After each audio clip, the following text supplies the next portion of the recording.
मागचे काही दिवस भाज्यांची आवक घटल्यानं दरामध्ये तेजी आली आहे। तर शेवग्याचा दर प्रति किलो 400 रुपयांवर गेलाय। वांगी सुद्धा 150च्या पार गेली आहेत, तर शिमला मिरचीनं 100 गाठली आहे। तेव्हा सर्वसामान्यांच्या खिशाला आता कात्री बसल्याचे पाहायला मिळतंय। ऑक्टोबरमध्ये अवकाळी पाऊस झाला आणि त्याचा हा फटका बसतोय असंही सांगितलं जातंय।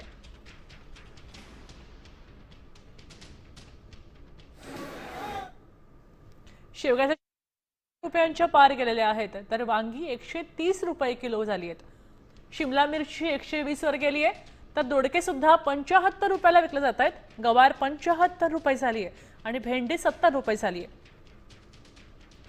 कारलंही 60 रुपयापर्यंत पोहोचले, तर टोमॅटो 40 रुपयांवर गेलेत।